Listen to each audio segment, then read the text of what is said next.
எல்லாருக்கும் வணக்கம். நான் நிவாஸ் சேகர். நம்ம சேலஞ்சோட 5வது நாள் இது.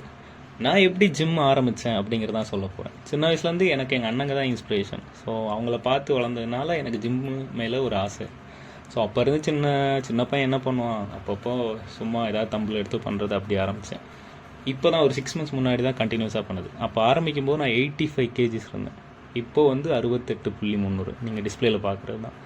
ஸோ என்னால் முடியுதுன்னா உங்களாலேயும் முடியும். நீங்கள் உங்களை ட்ரான்ஸ்ஃபார்ம் பண்ணணும்னு நினச்சிங்கன்னா கண்டிப்பாக உங்களாலேயும் முடியும். ஸ்ட்ரைட்டாக ஜிம் முடிச்சுட்டு படிப்புலாம் வந்து இறங்கிட்டேன். பக்காவாக போகுது. ஏன்னா நாளைக்கு டெஸ்ட் வேறு இருக்குது. சக்கரத்தை போல சுத்தி வரும் ஆசை, கண்ணமைய வாங்கி திட்டிக்கிற மீச அடியே,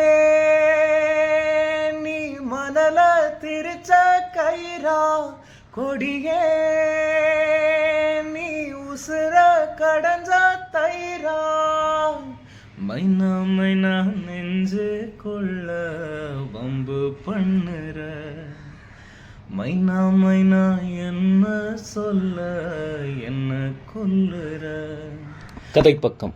மாமல்லபுரத்தில் மலர்ந்த காதல் பாகம் 5. ஆதவனை அறைந்துவிட்டு சென்ற மித்ரா போகும் வழியெல்லாம் அவனை அறைந்த கைகளையே பார்த்து கொண்டு சென்றான். ஏண்டா என்னை பார்க்க வந்த? என்னை மறந்து போன்னு சொன்னேன்ல, சொல்கிறத என்றைக்குமே கேட்க மாட்டியா என அவளுக்குள்ளேயே புலம்பியபடி அவள் அறையை அடைந்தாள். தனது அறையில் இருந்த மெத்தையில் காலையில் விழுந்தவள் இரவு வரை எழுந்து கொள்ளவே இல்லை. இரவு 11 மணி அளவில் சிறிது விழிப்பு தட்ட கண் திறக்காமலேயே ஆதவா என புலம்பிக் கொண்டிருந்தாள். அவள் நிலையை கண்ட சுவாதி மிகவும் வருத்தத்தோடு அவளை தன் மடியில் படுக்க வைத்தாள்.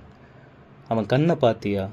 இன்னும் அந்த அன்பு குறையவே இல்லை. நீ எப்படி அவனை இன்னும் நேசிக்கிறியோ அதே அளவு நேசம் அவன் கண்ணில் தெரியுது என மித்ராவின் மனது அவளிடம் கூற திடுக்கிட்டு எழுந்தவள் இது நடக்கக்கூடாது என கத்தினாள்.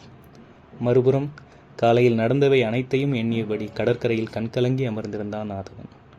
தொடரும். டாட்டா, போயிட்டு வரேன்.